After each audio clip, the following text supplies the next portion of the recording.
So যেটা নিয়ে কথা বলতেছিলাম, variable declaration. What is a variable? Variable আসলে বলতে কি বোঝায়? একটা স্টোর, মানে আর কি কোনো কিছু রাখার ওকে। স্পেস। মেমরিতে একটা অ্যাড্রেস হুম।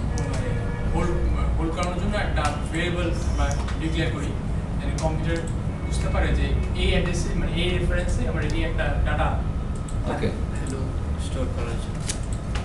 ওকে, আর কেউ কিছু বলবেন? টেম্পোরারি কন্টেইনার বলেন। টেম্পোরারি কন্টেইনার ওকে, সো আপনারা দেখেন এক একজন কিন্তু একভাবে দেখতেছেন জিনিসটাকে, কিন্তু সব কেউ ভুল বলতেছেন, আমি সেটা বলছি না। কেউ একটু মোর টেকনিক্যাল ওয়েতে চিন্তা করতেছেন, কেউ একটু মোর লাইট ওয়েতে চিন্তা করতেছেন। So the point is variable. আমি যদি একদম সিম্পল কনসেপ্টে বলি, ভ্যারিয়েবল আসলে কি করে, আপনি যে ডাটাগুলো রাখবেন, সো ডাটাগুলো রাখার জন্য তো আসলে আপনার some kind of temporary storage লাগবে, যেখানে আপনি ডাটাগুলো রাখতে পারেন। সো ভ্যারিয়েবল আসলে ওই ভূমিকাটা পালন করে। আলটিমেট পিকচার হচ্ছে আসলে আপনি যখন কোনো একটা ভ্যারিয়েবলে ডাটা রাখেন, সেটা আসলে আলটিমেটলি কোথায় যাচ্ছে? আপনার প্রাইমারি মেমোরিতে থাকতেছে, মানে অথবা আপনার র্যামে থাকতেছে ডাটাগুলো। সো ভ্যারিয়েবল কেন লাগে? কারণ হচ্ছে আমি ডাটাগুলো নিয়ে কাজ করি বিভিন্ন মোমেন্টে। সি শার্প বলেন আর যে কোনো ল্যাঙ্গুয়েজ বলেন, আমার ডাটাগুলো রাখতে হয়, ধরে রাখতে হয়, কিছুক্ষণের জন্য হলেও ধরে রাখতে হয়। অ্যাপ্লিকেশন হয়তো ক্লোজ করে দিলাম, আমার ভ্যারিয়েবল মুছে যায়, কোনো সমস্যা নেই। বাট অ্যাপ্লিকেশন রানিং আছে, তখন আমি যে ইনস্ট্রাকশনগুলো যেভাবে দিচ্ছি, তা তো সেভাবে সেই অপারেশনগুলো করতে হবে। এই কারণে আসলে আমরা ভ্যারিয়েবল ডিক্লেয়ার করি। এখন এখানে কিছু কনসার্ন আছে যে ভ্যারিয়েবল যে ডিক্লেয়ার করব, তাহলে সে কি ধরনের ডাটা নিবে, তাই না? এটা তো আমাদের স্পেসিফিকভাবে বলে দিতে হবে। যেমন সি শার্প কি ধরনের language? Strongly type language. PHP কি ধরনের language? Weakly type language. So জাভাস্ক্রিপ্টে কাজ করছেন, যদি কেউ করে থাকেন, অনেকেই করছেন আপনারা, জাভাস্ক্রিপ্টে একটা weakly type language, right? So C sharp strongly type language বলতে আসলে কি বোঝায়? অর্থাৎ যখন আপনি কোনো একটা ভ্যারিয়েবল ডিক্লেয়ার করতেছেন, তখন আপনাকে অবশ্যই বলে দিতে হবে এই ভ্যারিয়েবলটা কি ধরনের ডাটা নেবে। এটা কি নাম্বার নিবে? এটা কি টেক্সট নিবে? এটা কি মানি অ্যামাউন্ট অর্থাৎ ডাবল ভ্যালু নিবে, ডেসিমাল ভ্যালু নিবে, অথবা এটা কি অন্য কোনো, মানে যেমন বিভিন্ন ধরনের টাইপ আছে। সো এই আমাদের যে সি শার্পের ডাটা টাইপ যে কথাটা আসছে, এইখান থেকে আসছে। অর্থাৎ integer, float, double, long, string, short, use short, তারপরে হচ্ছে এরকম অনেক কিছু দেখবেন। একটা লিস্ট আপনাদের মনে হয় দেওয়া আছে, যে বেসিক সি শার্পের যে এটা আছে।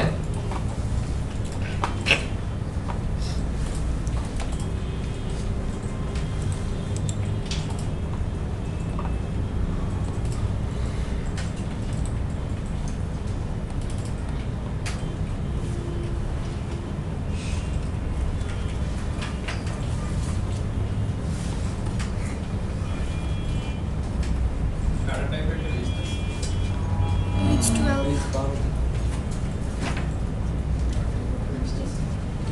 এখানে যে এই লিস্টের কথা বলছিলাম, অর্থাৎ বিভিন্ন ধরনের আপনার ডাটা টাইপ আছে, যেগুলো এখানে লিস্ট আছে। আমি এইদিকে এখন মানে আমার যাওয়ার ইচ্ছা নাই, কমপ্লেক্স করার ইচ্ছা নাই জিনিসটা। আমি জাস্ট সিম্পলি ভ্যারিয়েবল ডিক্লারেশন থেকে ধরে নিয়ে আমরা মানে মোটামুটি ভ্যারিয়েবল ডিক্লারেশন জানি সবাই।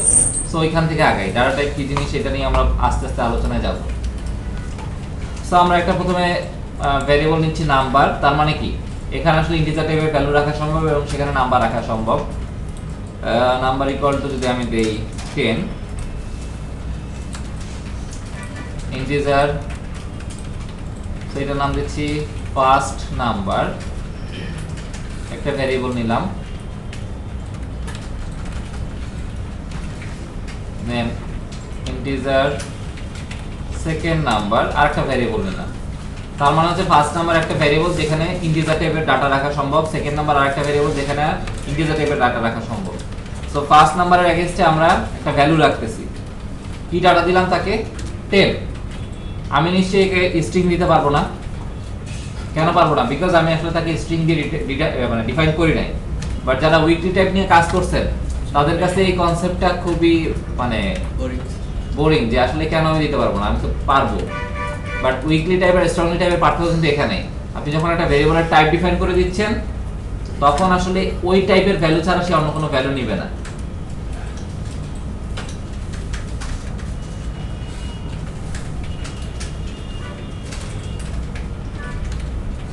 সো আমি যদি বলি এই দুইটা নাম্বারের রেজাল্ট চাই, অর্থাৎ অ্যাডিশনাল অ্যাড করার পরে যে রেজাল্ট আসে সেটা চাই, তাহলে আমি লিখতে পারি কি, first number plus second number আমার যোগ হয়ে গেল, অর্থাৎ আমি ক্যালকুলেটর বানাই ফেললাম, যে ক্যালকুলেটরটা আসলে অ্যাডের কাজ করতে পারে। এবং এখানে আমি কি লিখতে পারি,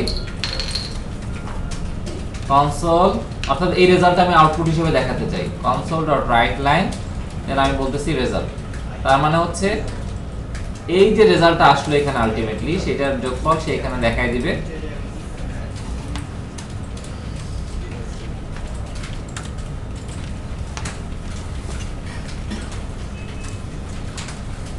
আমি রান করতেছি, এই যে এখানে 30 চলে আসছে। তো আপনারা এইটুকু করে ফেলেন খুব দ্রুত, জাস্ট দুইটা ভ্যারিয়েবল নেন, ভ্যারিয়েবলে ভ্যালু দেন, ভ্যালু যোগ করে রেজাল্টে রাখেন, রেজাল্ট থেকে ভ্যালু স্ক্রিনে দেখায় দেন। সো মোটামুটি আমরা দেখলাম ভ্যারিয়েবল কিভাবে ডিক্লেয়ার করা হয়। দেন এইটাকে যদি আমরা এভাবে বলি যে ইউজার ডাটা দিবে, সেই ডাটা আমি নিব, অর্থাৎ ইউজার যে ইনপুটটা দিচ্ছে সেটাকে আমি ইনপুট হিসেবে নিচ্ছি, তাহলে কিভাবে করা সম্ভব? সি এর সাথে মিলান তো, সি তে কি করতেন? স্ক্যান দিয়ে করতেন, রাইট? সো আমি বললাম first number equal to console dot, আমার এখানে যেটা করতে হবে সেটা হচ্ছে read line. So console dot read line যদি করেন তাহলে যে প্রবলেমটা হচ্ছে, সে আসলে যেটা বলতে যাচ্ছে, কনসোল ডট রিড লাইন কি রিটার্ন করে জানেন? টেক্সট রিটার্ন করবে, স্ট্রিং রিটার্ন করবে। সো সেখান থেকে জাস্ট আমাকে যে কাজটা করতে হবে, আপনারা আপাতত ধরেন কিছু জানা দরকার নাই, যাতে রিশার্পার আছে রিশার্পার দেখবে সাজেস্ট করবে কল কনভার্ট টু ইন্ট, মানে আমরা এখানে যে কাজটা করছি সেটা হচ্ছে কি, এই স্ট্রিংটাকে ইন্টিজারে কনভার্ট করে নিছি, কারণ আমরা জানি আসলে ইউজার ইন্টিজার ইনপুট দিবে, আমরা বিলিভ করতেছি ইউজারকে, কারণ ইউজার যদি উল্টাপাল্টা ইনপুট দেয় সে উল্টাপাল্টা রেজাল্ট পাবে। সো আবার ওই লাইনে আসি, কনসোল ডট রিড লাইন কি করতেছে তাহলে? No no no, string return করতেছে, কেমনে করতেছে? আপনার ইউজার ইনপুট সে রিসিভ করতেছে, ইউজার ইনপুটটা রিসিভ করে সে স্ট্রিং হিসেবে আপনাকে দিচ্ছে। এখন যেহেতু আমি সেটাকে ইন্টিজার হিসেবে রাখতে যাচ্ছি কোথায়, ফার্স্ট নাম্বারে, তার মানে আবার অবশ্যই সেটাকে ইন্টিজারে কনভার্ট করতে হবে, রাইট? সো সি শার্পের আমার সুবিধা হচ্ছে কনভার্ট ডট টু ইন বলে একটা মেথড আছে, এটা আমি ইউজ করতেছি। এটুকুই, সবার কাছে কি clear? Fine. So next second নাম্বারটা আমি নিচ্ছি, আমি লিখলাম সেকেন্ড নাম্বার ইকুয়াল টু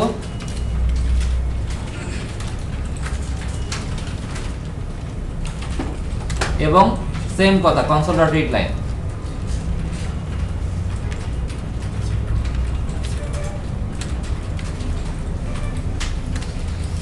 এই দুইটা লাইন দিয়ে কি করলাম এটা তো বুঝতে পারতেছেন নিশ্চয়ই।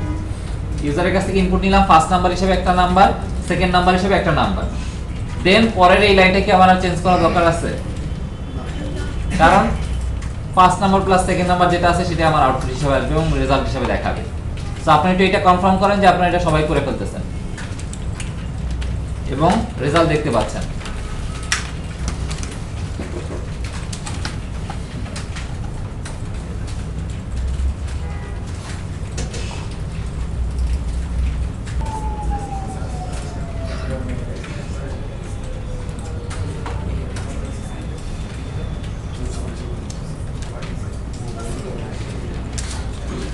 এবার ধরেন আমি চাচ্ছি যে যদি ফার্স্ট নাম্বারটা সে 10 এর থেকে বেশি দেয়, যদি ফার্স্ট নাম্বারটা সে 10 এর থেকে বেশি দেয় তাহলে আমি যোগ করব, না হলে আমি বিয়োগ করব। জাস্ট একটা আমি লজিক দাঁড় করে নিচ্ছি। তাহলে সেক্ষেত্রে আসলে কি আসছে যে যদি অথবা এই কথাগুলো চলে আসতেছে, অর্থাৎ ইফ এলস যে কথাটা আমরা বলি। সো ইফ এলস খুব পরিচিত একটা মানে টার্ম প্রোগ্রামিং ল্যাঙ্গুয়েজে, এবং ইফ এলস বলা যায় প্রথম লজিক্যাল রিঅ্যাকশনটা তৈরি করে, অর্থাৎ লজিক্যাল আপনি বলতে পারেন যে আসলে একদম বাংলা ভাষায় যদি আমি বলি যে যদি আজকে বৃষ্টি হয় তাহলে আমি ছাতা নিব, তাহলে আপনার এই জিনিসটা যদি প্রোগ্রামিং এ সিমুলেট করতে হয় আপনি কেমনে করবেন? তাহলে ইফ এলস ছাড়া তো অন্য কোনো ওয়ে নেই, আছে কি? সো ইফ এলস মূলত কি করে, ডিসিশন ব্রাঞ্চিং করে দেয়, অর্থাৎ আপনি একটা ব্রাঞ্চিং তৈরি করে আছেন, অর্থাৎ ডিসিশনের ব্রাঞ্চিং বলতে কি বোঝায়? দুইটা শাখা প্রশাখা তৈরি করে ফেলতেছেন, যে এই ডিসিশনটা যদি এরকম হয় তাহলে আমি এই করব, এই ডিসিশন যদি এরকম হয় তাহলে আমি এটা করব। এই কারণে ইফ এলস কে প্রোগ্রামিং এর ভাষা দেখবেন বলা হয় ব্রাঞ্চিং, এটাকে বলা হয় ব্রাঞ্চিং। অর্থাৎ আপনি ব্রাঞ্চিং যখনই এই শব্দটা আসবে টার্মটা আপনি বুঝবেন যে এখানে আপনি ইফ এলস করতে হবে, ইফ এলস ইউজ করতে হবে। যেমন আমরা এখানে বলতেছি যে 5 নাম্বার যদি 10 থেকে বড় হয় তাহলে আমরা এটাকে যোগ করব, যদি না হয়ে থাকে তাহলে আমরা এটাকে বিয়োগ করব। সো আমাদের যেটা লিখতে হবে সেটা হচ্ছে ইফ, লিখলাম ইফ লেখার যে এটা এগুলো আপনারা অলরেডি জানেন, তারপর বলতেছি ফার্স্ট ব্র্যাকেট দিলাম, এটার ভিতরে আপনাকে যেটা লিখতে হবে সেটা আসলে কি, কন্ডিশনটা কি হবে। সো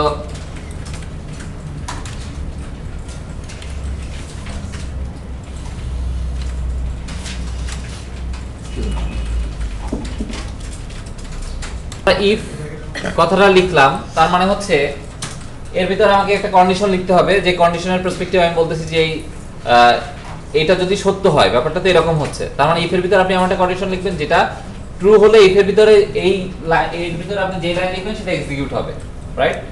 সো আমি লিখতেছি ইফ, তাহলে কি লিখবো আমাকে গাইড করেন। ফার্স্ট নাম্বার গ্রেটার দ্যান 10, তার মানে কি যদি ফার্স্ট নাম্বার গ্রেটার দ্যান 10 এই কথাটা সত্য হয় তাহলে এর ভিতরে যে লাইনটা আছে সেটা সে দেখাবে, আর যদি না হয় তাহলে সে এলস আমি লিখি নাই, তাহলে সত্য হোক অথবা না হোক এই লাইনটা এক্সিকিউট হবে, রাইট? আপাতত এই মোডেই রাখি। সো আমি বলতেছি console dot right line first number is greater than 10, আপাতত ইনফরমেশনটা রাখি বোঝার সুবিধার্থে। তাহলে কি দাঁড়ালো যে এইটা যদি ট্রু হয় তাহলে এই লাইনটা এক্সিকিউট হবে, না হলে এই ভিতরের লাইনটা এক্সিকিউট হচ্ছে না, বাট আলটিমেটলি এই লাইনটা এক্সিকিউট হচ্ছেই। আমি যদি দেন আমি ধরেন প্রথম নাম্বারটা দিলাম 5, সেকেন্ড নাম্বারটা দিলাম 10, 15 সে ইজিলি দেখাই দিছে। আমি প্রথম নাম্বারটা দিলাম 30, পরের নাম্বারটা দিলাম 20, সে কি বলতেছে এখন first number is greater than 10, ওই ইনফরমেশনটা, তার মানে কি সে আসলে এই কোডটা এক্সিকিউট করতেছে যদি যেহেতু first number is greater than 10, fine. এবার আমি বলতে পারি কি যে যদি 10 না হয়ে থাকে তাহলে কি এলস, রাইট? সো এলস এর ক্ষেত্রে আমি লিখতেছি console dot right line first number is less than 10,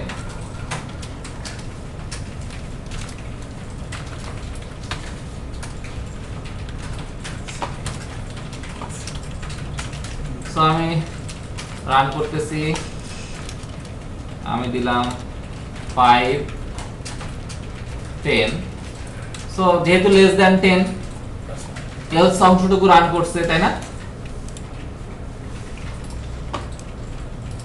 finally এখন আমি যদি বলি first number is greater than 10 তাহলে সে এটা রান করতেছে বুঝলাম, এলস সে এটা রান করতেছে বুঝলাম। আমি আরো স্ক্রুটিনাইজ করতে চাই, আরো ছোট ছোট লেভেলে ফাইন্ড আউট করতে চাই যে এই নাম্বারটা আসলে কোন ক্যাটাগরিতে আছে। বুঝলাম লেস দ্যান 10, তাহলে কোন ক্যাটাগরিতে, এটা কি গ্রেটার দ্যান 5, এটা কি গ্রেটার দ্যান 6, নাকি এটা কি গ্রেটার দ্যান 7, মানে আমি এরকম এই লেভেলে তাকে দেখতে চাই। তাহলে কি করা যায়? সুইচ একদম ধরেন সুইচ ইউজ করুন, আমি ইফ এলস দিয়ে কাজটা করতে চাই। এলসি ফেলসি অর্থাৎ আগে যদি আমি বাংলায় বলি, যদি ফার্স্ট নাম্বার গ্রেটার দ্যান 10 হয় তাহলে সে এই মেসেজটা দেখাবে, অথবা যদি, তার মানে কি গ্রেটার দ্যান 10 না, অথবা যদি first number is greater than কি 5 হয় তাহলে সেই মেসেজটা দেখাবে। এখন তাহলে আলটিমেট কথা কি দাঁড়াচ্ছে,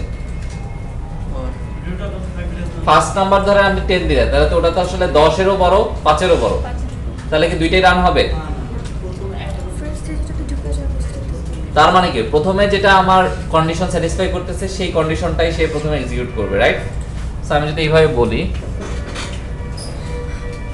তার মানে হচ্ছে এই ধরনের কন্ডিশন আপনি বুঝতেই পারতেছেন যে এই ধরনের কন্ডিশন কোন ক্ষেত্রে লেখাটা ভালো, যদি আপনি বড় থেকে আস্তে আস্তে ছোট দিকে যাচ্ছেন, ডিটেইল লেভেলে যাচ্ছেন, যে প্রথমে হাই লেভেল থেকে এটা স্যাটিসফাই করে কিনা, করলো না, তাহলে আস্তে আস্তে লো লেভেল এটা স্যাটিসফাই করতেছে কিনা।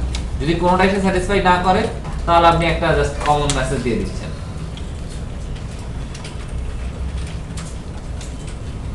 সো আমি লিখতেছি ফার্স্ট নাম্বার 5 থেকে বড় কিনা, জাস্ট ওই কথাটা লিখে দিচ্ছি।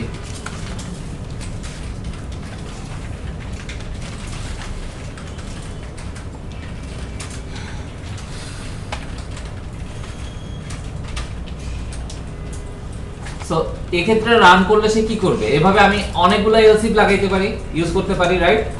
সো প্রথমে ইফ থাকতেছে, তারপরে কি থাকতেছে এলস, তারপরে এলস ইফ মানে হচ্ছে অথবা যদি, দেন কন্ডিশন দিলেন, তারপরে আপনি কন্ডিশনটা লিখলেন। যদি এইটার কোনোটাই স্যাটিসফাই না করে, অর্থাৎ অনেকগুলো এলস ইফ আপনি লিখছেন, কোনোটাই স্যাটিসফাই করে না, তাহলে আলটিমেটলি কোনটা রান করবে? এলস। যদি কোনো এলস না থাকে তাহলে কি হবে? তাহলে কোনো এরর দিবে? অর্থাৎ কোনো এলস আমি দিলাম না, তাহলে কি হবে? সে জাস্ট এই লাইনটা এক্সিকিউট করে দিবে, কোনোটা স্যাটিসফাই করে না, কিছু করার নাই। সো এলস যদি আপনি রাখেন, আপনি আসলে একটা ডিফল্ট সেটিং রাখতেছেন, বলতেছেন ডিফল্ট। সুইচের সাথে যদি আমি কম্পেয়ার করি, তাহলে সুইচ প্রতিটা স্টেটমেন্ট থাকতেছে আলটিমেটলি একটা ডিফল্ট বলে কিছু একটা থাকে, সেটা আসলে এটা রান করতেছে। সুইচ আপাতত দেখাইতেছি না, জাস্ট আমি কথার কথা বললাম। রান করে দেই, দেন আমি বললাম আমার নাম্বার হচ্ছে 6, তাহলে সে কি করবে? First number is in 5 category, তার মানে কি সে 6 থেকে বড়। আমার জাস্ট বলা উচিত ছিল গ্রেটার দ্যান 5। এখন আপনাদের জন্য একটা প্র্যাকটিস আছে।